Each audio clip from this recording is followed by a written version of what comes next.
Hi, welcome to the first ever Daniels Team video blog. So excited to have you here. I'm Charity Daniels, and we're going to discuss something that comes up every now and then, not often, but sometimes. Sellers invite us over to their house for a listing presentation, or we get to closing and they've discovered they don't have as big of a check coming to them as they think they should.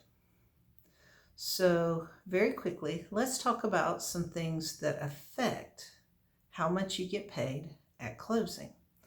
The two factors that determine your check at closing are the value of your home and how much equity you have in it. Value of your home is an easier one to define. That's determined by condition, location, and market.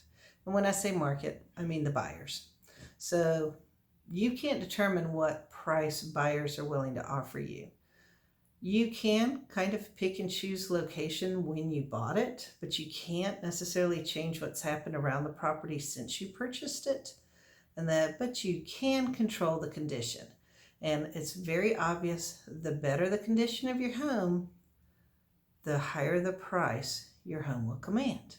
So if your house is completely updated with granite countertops and hardwood floors and it's a nice neutral color and it just pops and feels like home, people get excited and that's the one they want to buy. And they're going to pay a little bit more than if they think they need to put in flooring or they need to paint, or worse, if your house smells like dog pee. People don't want to spend a lot of money for cigarette smoke and dog pee smells. Go figure. Now, price or the market, that is determined by what the buyer is willing to pay. There are a lot of different factors that go into that. Today, we're not going to go into all the factors of price. We're just going to talk about how when price goes up, you have more equity. When price goes down, you have less equity. So price, determined by the buyer, has traditionally been going up for the last 10 years. But 10 years ago, we saw a historic decline in values. So very easily, you can find yourself upside down or flush with cash. A lot of that depends on the market, but in all markets, you can control the condition of your home. Now, that's just one part of the story. Let's talk about the other part of the story, equity. Equity is how much of your home you own. Remember, when you bought your home, you paid for a portion with the down payment. That's your equity.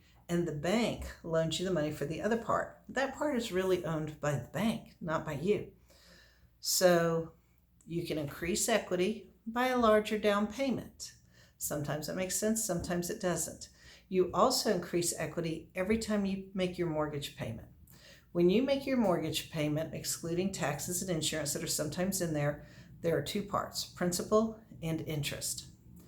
Principal is the part that you own. Interest is the part that you pay to the bank for them letting you borrow money to buy this house.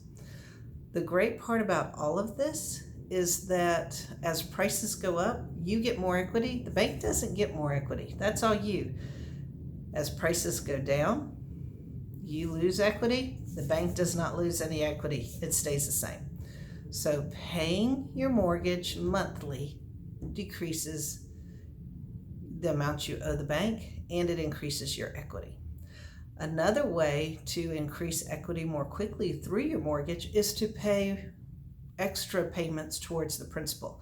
An extra $25 a month will decrease your loan length time by 18 months in a 30-year loan, and at 5% interest, it nets you a little bit less than $11,000 in interest payments that you pay.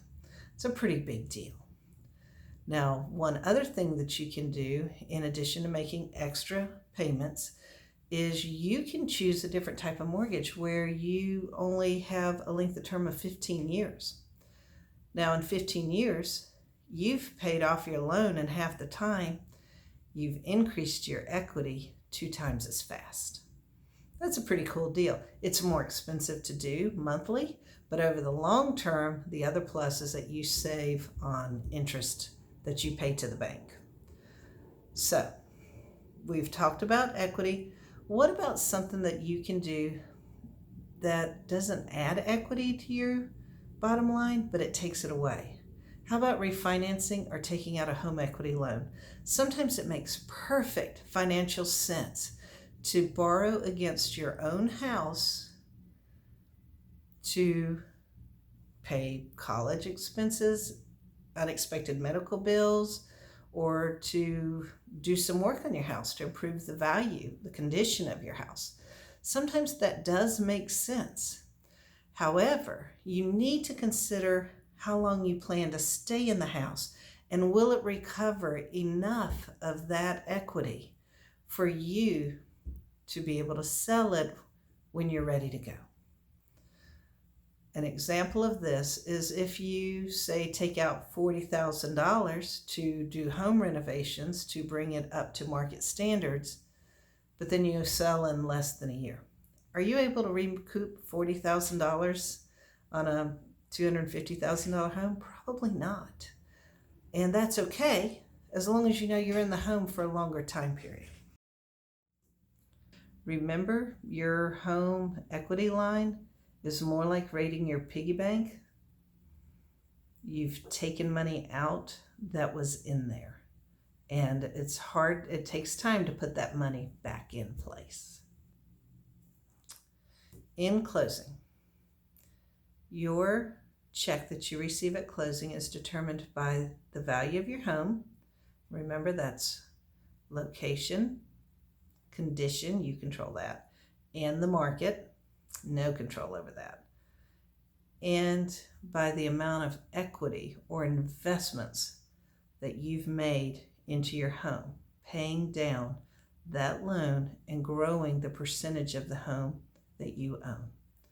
If you have any questions, if you'd like to find out what value your home has, don't hesitate to give the Daniels team, Joel and Charity Daniels, a call. We'll help you out as soon as we can. Have a great day.